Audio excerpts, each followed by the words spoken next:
8:30 de la mañana y sonó el citófono en la casa de la familia Correa en Bosques de Montemar, Concón. El llamado a la puerta ese 18 de mayo de 2020 cambió sus vidas para siempre. Y mi papá contesta y la persona le dice que quería hablar con Alejandro Correa. Como era muy temprano, mi papá le pide si podía ser a las 10 de la mañana y la persona tenía acento extranjero. 1 hora y media más tarde, el sujeto vuelve en busca del empresario Alejandro Correa, logrando tenerlo frente a frente en la puerta de su casa. Encapuchado y a poco menos de 2 metros, le dispara a mi papá. El caso del empresario Alejandro Correa, ocurrido en el sector Bosques de Montemar de Concón, dejó en evidencia un tipo de homicidio, el sicariato, un delito que es mucho más común de lo que se cree acá, en nuestro país. ¿Qué nos está pasando como sociedad? De que contratamos asesinos a sueldo, que los sicarios se vuelven palabra dentro de nuestros vocabularios habituales y no de una serie de ficción, digamos. Este caso remeció al país. Alejandro Correa era dueño de un terreno de 3 hectáreas en la comuna de Quilpué, tierras que primero fueron ocupadas por el dueño de una empresa de rellenos y luego por el líder de una toma, Renato López. El primer hombre en usurpar su terreno se convirtió en el autor intelectual de su asesinato tras contratar un sicario. A 4 años del cruel homicidio, la Corte Suprema ordenó al Ministerio de Vivienda demoler las casas que hoy están en el lugar.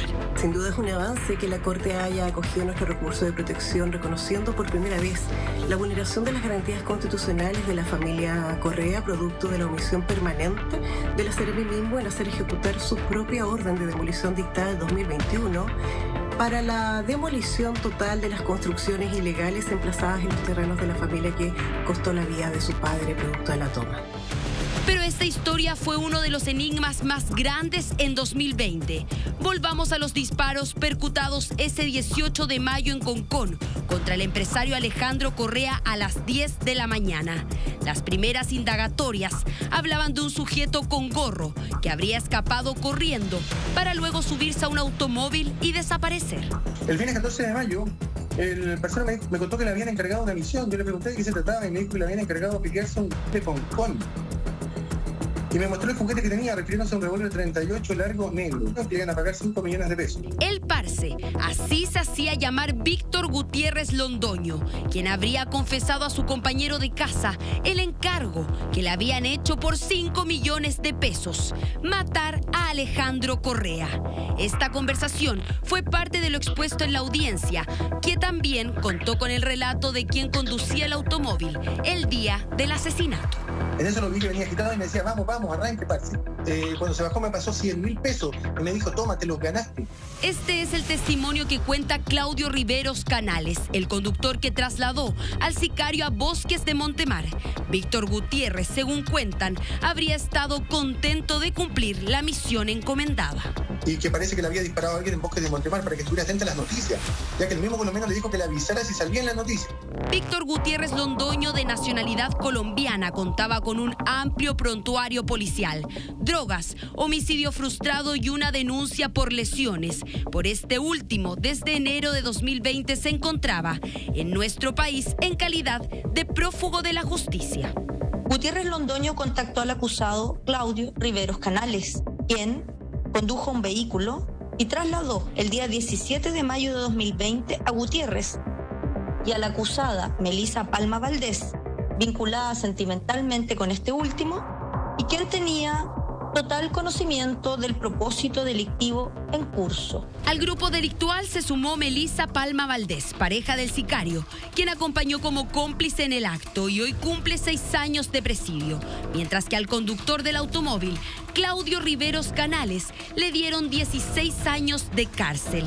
Para Víctor Gutiérrez Londoño, sicario que recibió 5 millones de pesos por su actuar contra el empresario Alejandro Correa, se le dictó 28 años de pena. A mi padre lo asesinó un sicario y por lo tanto aquí hay que buscar al asesino material, pero también al intelectual.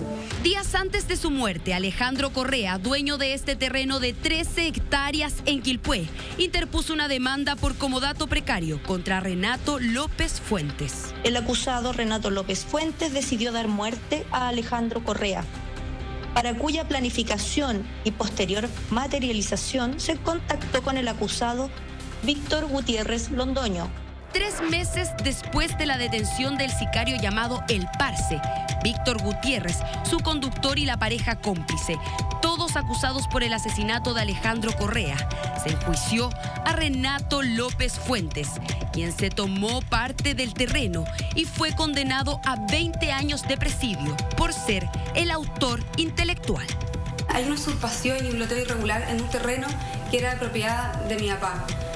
Hoy día, quizás insólitamente, lo que vemos es que el terreno sigue estando 100% tomado y que no hemos visto una acción del Estado fuerte y clara en esa línea. Desde hace 4 años, Valentina, la hija de Alejandro Correa, y su familia buscan justicia para su padre y recuperar los terrenos que hasta el día de hoy siguen siendo ocupados por cerca de 300 familias. La Corte Suprema ya dictó a la Seremi de Vivienda que debe hacer valer la orden de demolición. Si bien esperamos que la Seremi no apele este fallo y en definitiva restaure de forma inmediata la legalidad urbanística quebrantada producto de estas construcciones ilegales, estamos tranquilas de que la Corte Suprema tiene jurisprudencia contundente en este sentido de que es la autoridad urbanística la que debe hacer cumplir sus propias órdenes de demolición. Se dispuso 30 días para hacer valer la orden de demolición de estas 300 casas construidas en el lugar. Viviendas con paneles solares de 2 pisos, en concreto, construcciones sólidas que siguen en el terreno de su dueño, Alejandro Correa, que perdió la vida a causa de un terreno usurpado.